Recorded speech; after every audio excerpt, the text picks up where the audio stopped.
کوئی بھی قوم, کوئی بھی سوسائٹی, کوئی بھی معاشرہ لوگوں سے مل کر بنتا ہے, اور ہر معاشرے کی بنیادی اکائی خاندان کو سمجھا جاتا ہے, اور خاندان افراد سے مل کر بنتا ہے. خونی رشتوں کی کشش جب چند افراد کو ایک ساتھ ایک چھت تلے رہنے پر مجبور کر دیتی ہے تو ایک خاندان بنتا ہے. اس کی ابتدا والدین مل کر کرتے ہیں, جن کی یہی کوشش ہوتی ہے, سب سے بڑی یہی خواہش ہوتی ہے کہ اپنا ایک گھر بنائیں جس میں ان کے بچے محفوظ اور آرام دہ زندگی بسر کریں, اور سب اتفاق محبت کے ساتھ اکٹھے رہیں, اور پھر سب بھائیوں کی جب شادیاں ہوتی ہیں ان کی بیویاں آتی ہیں, ان کی بیویاں بچے بھی فیملی کا حصہ بنتے جائیں اور خاندان پھلتا پھولتا رہے.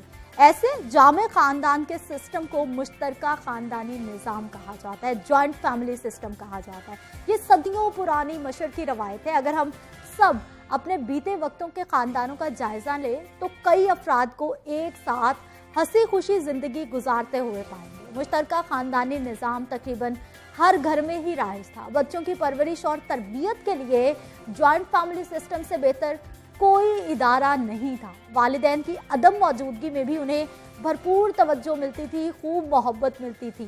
دادی اماں کی کہانیاں بچوں کی اخلاقی تربیت کرنے میں بہت اہم رول پلے کرتی تھی, اور یہ بزرگ ہی ہوتے ہیں جو بچوں کو اچھے برے میں تمیز بھی سکھاتے ہیں اور ساتھ ہی ساتھ مذہب کے بارے میں معلومات فراہم کرتے ہیں, مذہب کی تعلیم بھی دیتے ہیں. مگر آج کے جدید دور میں مشترکہ خاندانی نظام کا رجحان بہت کم ہوتا جا رہا ہے, اور آج جہاں خاندان میں ایک دوسرے کے لیے عدم برداشت بڑھ گئی ہے, وہیں خونی رشتے کمزور ہوتے جا رہے ہیں. آج یہ عالم ہے کہ بیٹے کی شادی ہوتی نہیں اور وہ اپنے لیے الگ گھر کا مطالبہ کرنے لگتا ہے. والدین اور گھر کے بزرگوں کی خدمت جو کبھی شوق سے کی جاتی تھی, خدمت خلق سمجھ کے کی جاتی تھی, اپنی ذمہ داری اپنا فرض سمجھ کے کی جاتی تھی, اب وہ مجبوری بن چکی ہے. جوائنٹ فیملی سسٹم کے کیا کیا فائدے ہیں, کیا کیا نقصانات ہیں, کون سا نظام بہتر ہے, اس پہ بات کرنے کے لیے آج ہمارے ساتھ موجود ہیں جی ڈاکٹر بسمہ اعجاز ہیں, ماہر نفسیات ہیں. آپ کو ڈاکٹر صاحبہ پروگرام میں خوش آمدید کہتے ہیں.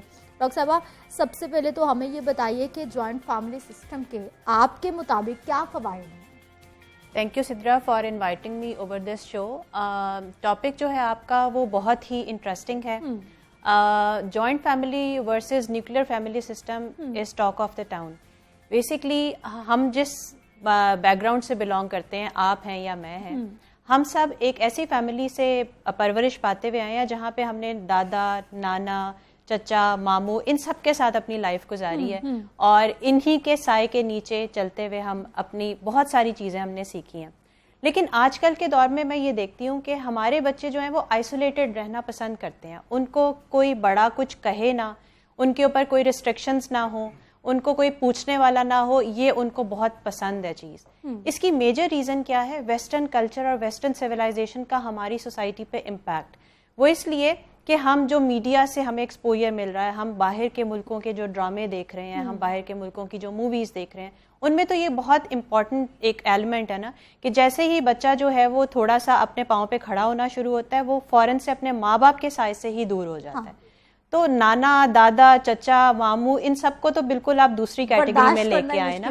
بالکل. تو ہمارے بچے بھی جو ہیں وہ اس سوسائٹی کے ایفیکٹ سے بہت زیادہ امپیکٹ لے رہے ہیں, وچ از obviously producing very negative consequences on their mental development. ویسے آپ پرسنلی کیا پسند کرتی ہیں؟ پرسنلی میں تو میرا سارا بچپن اپنے بڑوں کے ساتھ گزرا ہے, اور میرا جو اب بھی گھر ہے وہ بھی ایک جوائنٹ فیملی سسٹم میں ہے.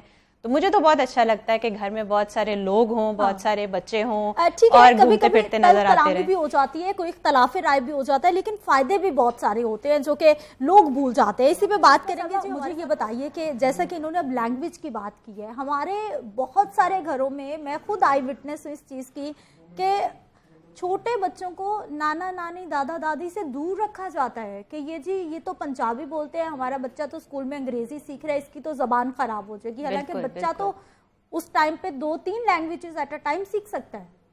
بیسکلی یہ ایک اور ڈیلیما ہے ہماری سوسائٹی کا کہ ہم یہ بلیو کرتے ہیں کہ اگر ہم انگلش بولیں گے تو ہم پڑھے لکھے سمجھے جائیں گے, وچ از ویری بیڈ obviously. اپنی مادری زبان سے دور ہونا یہ آپ کو اٹ سیلف بہت سی ویلیوز سے, بہت سے ٹریڈیشن سے پیچھے لے جاتا ہے.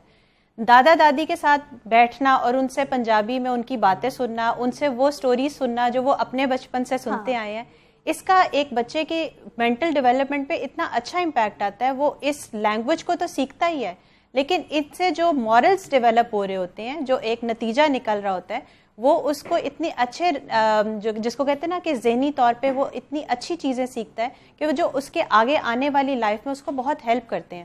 تو میرا تو خیال ہے کہ جوائنٹ فیملی سسٹم, جیسے ابھی ڈاکٹر صاحبہ نے کہا کہ جو ورکنگ پیرنٹس ہوتے ہیں ان کو تو آبویسلی بچوں کی کیئر ٹیکنگ کے لیے ضرورت ہوتی ہے, تو آپ ان کو رسپیکٹ بھی دیجئے اور اپنے بچوں کا زیادہ سے زیادہ ایکسپوئر کرانا چاہیے اب ان ریلیٹیو سے, تاکہ وہ پیرنٹس کے ساتھ ساتھ ان لوگوں سے بھی زیادہ سے زیادہ نالج گین. بڑوں کی کہانیوں کی بات ہو رہی ہے, اور بڑوں کی جتنی بھی کہانیاں ہوتی تھیں وہ کسی اچھی بات پہ ختم ہوتی تھی جو بچے کے ذہن میں نقش ہو جاتی تھی ہمیشہ کے لیے. بسمہ صاحبہ, اب بات آ گئی ہے انڈیویجولس پر کہ اب انفرادی طور پہ میں یا آپ یا کوئی بھی بندہ جو ایکٹ کرے گا نا, تو ہم سمجھتے ہیں شاید یہ صرف ہم تک محدود رہے گا. وہ ہم تک محدود نہیں رہے گا, ہمارے آس پاس جتنے لوگ بس رہے ہیں ایون کہ اس کا امپیکٹ پوری سوسائٹی پر ہوگا. ڈیفینیٹلی اب انفرادی طور پر ٹھیک ہو جائیں گے ہم, تو میرا خیال ہے کہ معاملات ٹھیک ہو جائیں گے.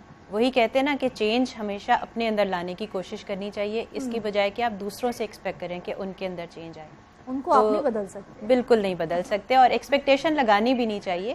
سب سے پہلے کوشش یہی کرنی چاہیے کہ آپ اپنے بیہیویئر میں, اپنے برتاؤ میں چینج لے کے آئیں, اور اس کی وجہ سے دوسرے کے اندر آپ چینج آتا ہوا محسوس کریں گے, وہ آپ کو ویزیبلی نظر آئے گا. آپ ماہر نفسیات ہیں, اب میرے ذہن میں فوراً کوسچن مارک آیا ہے, کیسے کیوں لوگ اپنے رویوں میں تبدیلی نہیں لاتے؟ ان کو پتہ ہے کہ ہم غصہ کر رہے ہیں, ہماری وجہ سے پورا گھر ڈسٹرب ہو رہا ہے, ہمارا کوئی بھی ایکٹ ہے پورا خاندان اس سے متاثر ہو رہا ہے. بالکل, یہ کیا ہیومن سائیکی ہے کہ سمجھنے کے باوجود ہم ان چیزوں کو نہیں چھوڑتے؟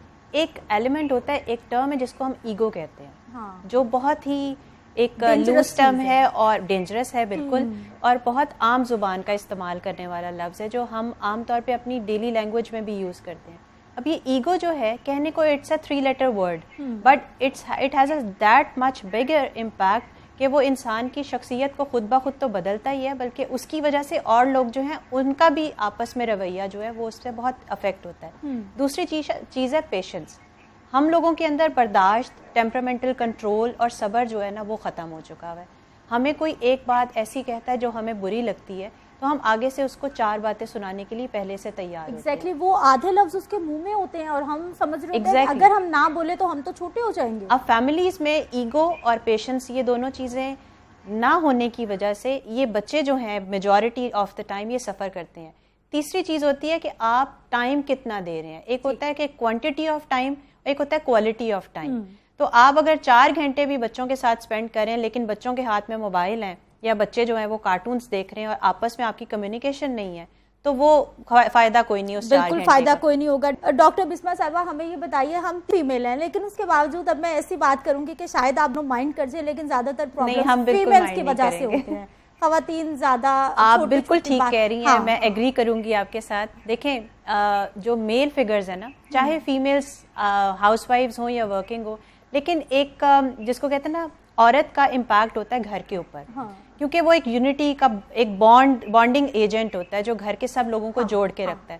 اگر اس کی اپنی نیچر میں فلاز ہے نا, تو اس کی وجہ سے گھر جو ہے وہ تو بالکل ہو جائے گا, بالکل ختم ہو جائے گا. اس لیے عورت کا پرائم رول ہے کسی گھر کو جوڑنے میں بھی, بچوں کی تربیت پہ بھی, اور گھر میں اچھا ماحول پیدا کرنے. ٹھیک ہے, بہت شکریہ ڈاکٹر بسمہ, بہت ساری دیکھنے والی جو خواتین ہیں ہو سکتا ہے کہ میری بات سے اختلاف کریں, لیکن اگر تھوڑی سی آپ نظر دوڑائیں نا, یقین جانیے کہ خواتین میں برداشت کی تھوڑی کمی ہوتی ہے, لیکن اگر آپ اس کو کنٹرول کریں تو برداشت آ بھی جاتی ہے, بہت سارے معاملے حل بھی ہو جاتے ہیں.